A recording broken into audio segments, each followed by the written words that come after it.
22e jour de Spring Vlog. J'espère que vous allez bien. Moi, c'est la première fois que j'ai l'occasion de venir vous voir aujourd'hui. Il est tard, c'est la nuit. Les enfants sont couchés. Je vais bientôt y aller également. En fait, je cherche un endroit où je peux vous parler et tricoter en ayant le dos soutenu. Et là, du coup, je vais vous parler de profil. Voilà. J'ai pas mieux. Et je commence à avoir mal au dos. Je me suis fait mal à la cheville.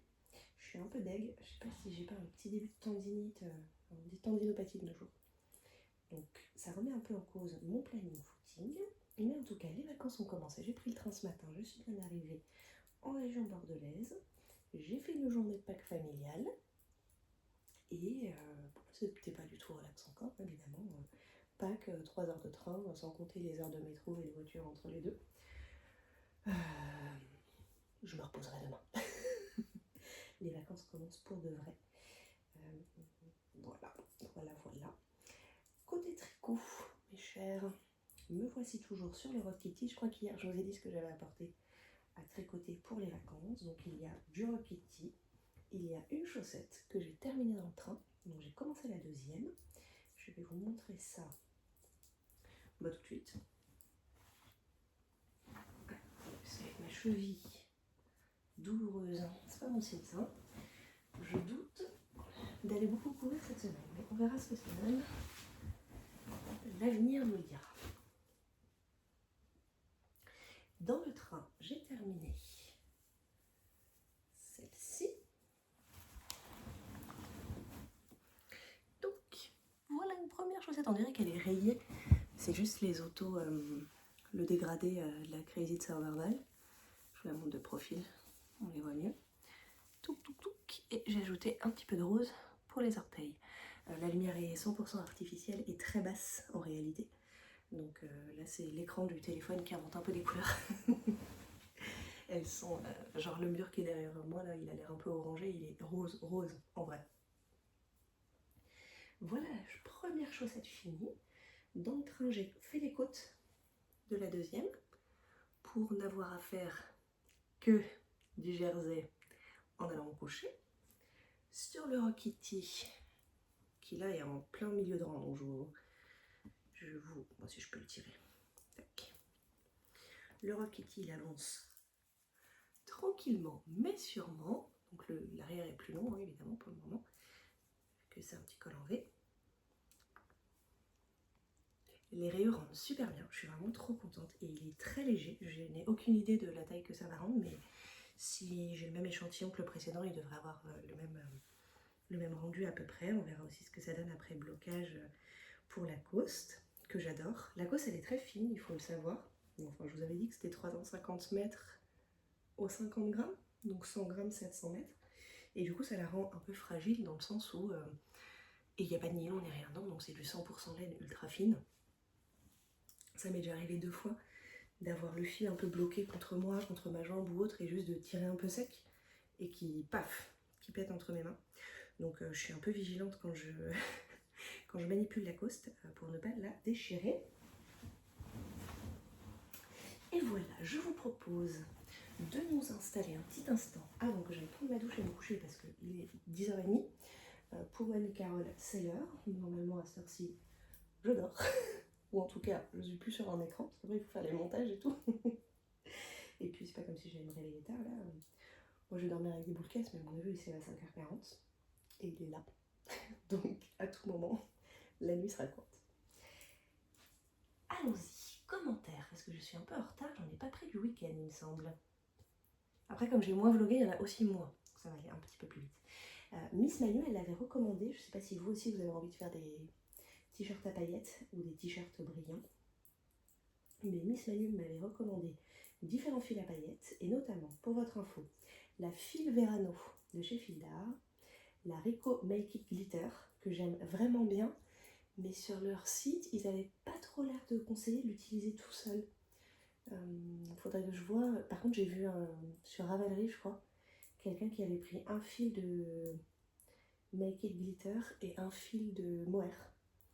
Et c'était assez sympa. La Cocktail de luxe de Go Handmade, qui a des trop belles couleurs. La Lamée de Langue et la Katia Gatsby. la Rainbow 8.4 Glitter de Hobby, mais ils n'ont plus beaucoup de couleurs, mais je suis pas allée regarder celle-ci, principalement parce que je suis pas tombée dessus, je crois. Et après, Miss Manu avait dit, et aussi la Flash It de Hobby. Après, il y en a qui sont pas tous en fingering. Du coup, j'ai commencé à benchmarker un peu dans le train aujourd'hui, puis après j'ai perdu le réseau. Mais ce projet existe toujours très fortement dans ma tête, bientôt un t-shirt à paillettes. Et à ce sujet, Lise disait, j'ai reçu mes mini circulaires zine en 2 mm. Après, elle m'a parlé de paillettes. J'aime beaucoup. Le fil glisse bien et elles sont roses. Je tricote rien en 2 mm. Je sais pas quelle couleur ont les 2,25. C'est vrai que j'aimerais bien avoir des petites circulaires zine en 2,25. Alors des petites paires d'aiguilles à chaussettes toutes prêtes à l'emploi et toujours sous la main. Ce serait pas mal. Et donc Lise finit par, en parlant de paillettes, t'as vu la robe d'Éléonore, ça donne grave envie. Non, j'ai pas vu parce que là, ces derniers temps, là oui, c'est la première fois que je me pose. Et le temps que j'aille me doucher, il sera 11h et moi, c'est tard pour moi, 11h. Donc je suis ultra à la bourre sur les vlogs. J'ai eu 1 heure et j'ai regardé celui de Miss Manu. Et c'est tout. Donc du coup, j'ai rien suivi de ce que fait la vlogosphère tricot.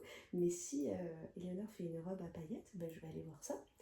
Je suis pas sûre que j'aurai la foi de tricoter une robe, mais je vais regarder les fils à paillettes qu'elle a utilisés du coup. Salut Cara, je te découvre avec ces spring vlogs, c'est Lily Fafa, le pseudo. J'ai tout mangé en quelques jours, je t'ai bien amusé. Un vrai plaisir, merci. Une question sur le 13 KO que tu portes aujourd'hui. Alors, quand est-ce que je portais le 13 KO? Hier peut-être? Avant-hier, c'est une lettre autodégradante. Ah oui, d'accord, donc le violet. Où tu as créé ton fade toi-même, merci et bonnes vacances.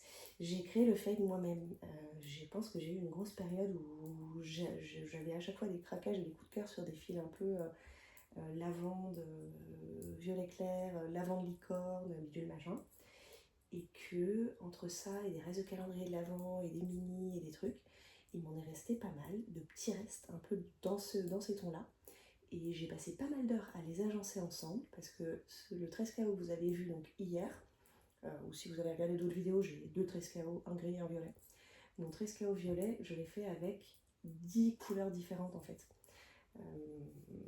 Et c'était vraiment une vraie entreprise, parce que du coup, il fallait tout peser pour qu'il en reste assez pour les manches, quand j'avais 10 couleurs, et dans lesquelles j'avais entre... je sais plus quel métrage il faut, mais bon, je pense que j'avais beaucoup de 20 grammes, quoi.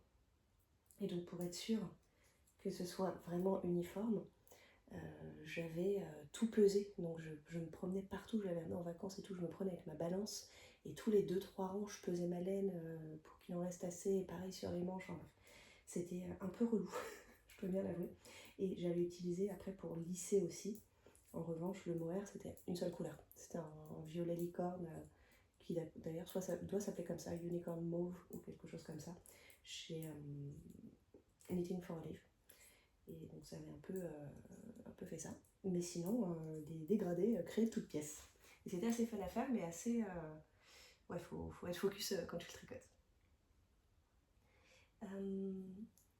Baba Bobo, il n'y avait pas de question, mais ça m'avait fait un peu halluciner et marrer, comme quoi on n'est pas tout aussi flemmarde que moi. Coucou Carole, bonnes vacances, moi je reprends demain. J'ai réussi mon challenge chaussettes pour la retraite de mon collègue. Je les avais même avec moi au Puy du Fou et j'ai tricoté entre chaque spectacle.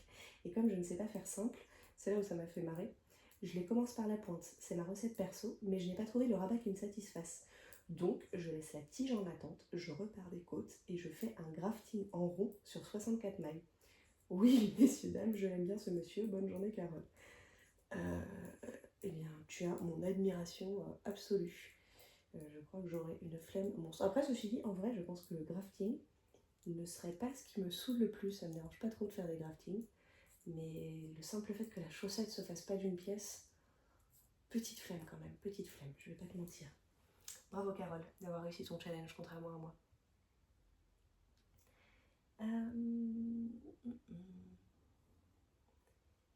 Pardon, je lis en même temps. Dernière question de Agathe. Je crois que mes dernières incursions dans ta cuisine datent de tes posts de blog repas de la semaine. C'est vrai que je faisais ça à une époque. J'avais un blog qui a eu différentes phases de vie selon mes hobbies du moment. Je parlais un peu de tricot parfois dessus, mais c'était assez anecdotique. Et c'était un blog qui, quand j'étais vraiment très végane et très intéressée par ce que je mangeais, je donnais pas de recettes et tout, parce que ça, j'ai jamais été très une grande cuistot, mais je faisais des petits récaps de ce que j'avais mangé dans la semaine, comme des idées de repas, comme des petits menus. Et c'est vrai qu'Agathe était là et commentait. Mais ça remonte, ça, hein. On parle d'un truc qui date d'une petite dizaine d'années, je pense. J'avais une petite question. Tu utilises les machines à la salle, tu pourrais pas faire des handstands chez toi, ou c'est pour le plaisir de passer du temps avec des amis avec qui tu fais du sport? Il y a plein de raisons pour lesquelles j'ai un abonnement à la salle de sport. À la toute base, figure-toi que c'était, je vais juste suivre mon fil bleu là, à la toute base, c'est parce que l'année dernière, à peu près à la même période, je me suis remise à courir alors que j'avais arrêté depuis des années. Et au tout début, j'avais pas de montre, j'avais rien. Et en fait, pour suivre des programmes d'entraînement, et ben, il y avait des vitesses, des allures à suivre. Et moi, je savais pas à quelle allure je courais en fait. Donc, la seule manière de savoir, c'était de courir sur un tapis. Et donc, du coup, quand j'ai repris, je me suis inscrite à la salle de sport pour courir sur tapis. Ce que j'ai pas maintenu très longtemps, mais du coup, j'avais un engagement d'1 an à la salle de sport. Et j'utilise pas beaucoup les machines parce que je fais des handstands principalement sans machine. Et donc ça ne demande pas d'accessoires, mais justement là je vais tempérer, ça peut demander des accessoires. Et après sinon, quand je vais à la salle, je fais surtout des tractions et j'ai une barre de traction chez moi également. Donc pendant longtemps, moi je m'entraînais chez moi, je faisais mes petites séances handstand traction. Mon salon est relativement grand et la barre de traction est dans une autre pièce, à l'entrée de ma chambre.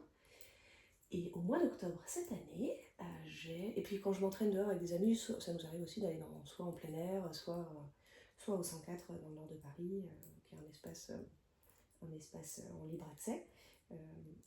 Et en fait, au mois d'octobre cette année, j'ai eu envie de réaménager mon salon.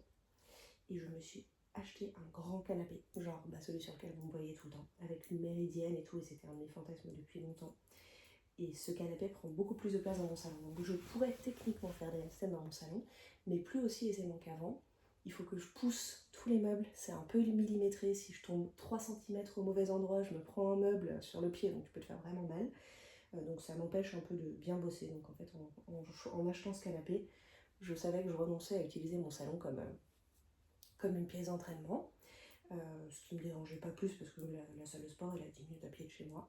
Et aussi parce que ce que je travaille en ce moment, je vous disais, monter en handstand sans élan, si vous avez vu des extraits de vidéos de ces derniers temps, je mets les pieds sur des steps et donc il y a tout un setup, là je peux pas faire ça chez moi pour le coup. Donc du coup maintenant je vais faire toutes mes séances d'entraînement sauf quand vraiment j'ai une grosse flemme et que je fais que quelques tractions ou pas de handstand mais autre chose, un peu de gym dans mon salon quoi. Mais j'ai plus vraiment la place de faire des vraies séances de handstand ou même toutes les postures avec les jambes ouvertes et tout ça, ça passe moins bien avec la nouvelle organe de mon salon. Donc j'ai choisi que mon salon soit un salon et plus une salle de sport. Et donc chez moi je chill et je vais à la salle pour faire mon sport. Et effectivement ça me permet aussi d'y aller avec des potes. Parce que pour le coup, les quelques fois où des potes ont dit vas-y on fait ça ensemble dans ton salon, on peut pas travailler en même temps. Puis mes potes sont plus grands que moi. Et donc il y en a un qui une fois s'était pris la lampe au-dessus de la tête, enfin la lampe dans les pieds du coup parce qu'il est en inversion. Donc voilà, mon salon ça passe pile poil, c'est quand même un salon parisien. Donc du coup, salle de sport. Et d'ailleurs, j'ai regardé, la salle où j'ai un abonnement à Paris n'existe qu'en région parisienne. Il n'y en a pas à côté de chez mes parents, là je me dis que ça aurait pu être cool parce qu'ici c'est un peu la même chose, là on est nombreux en plus, donc il n'y a aucun endroit où je peux faire mon sport. Et si je peux pas aller courir à cause de mon pied, on verra comment c'est, ma cheville là demain. Et je sais pas ce que je vais faire de ma semaine. Il fait trop moche pour faire dehors. J'ai pas de salle de sport. Il n'y a aucune pièce libre et assez grande pour le faire. Et ça va être dur. Ça va être dur ces vacances sans sport. Je vais peut-être rentrer plus tôt. Voilà. Ma foi, j'ai pas grand chose à vous raconter là. Je trouve que la vie est peu consacrée au hobby. Je me disais ça.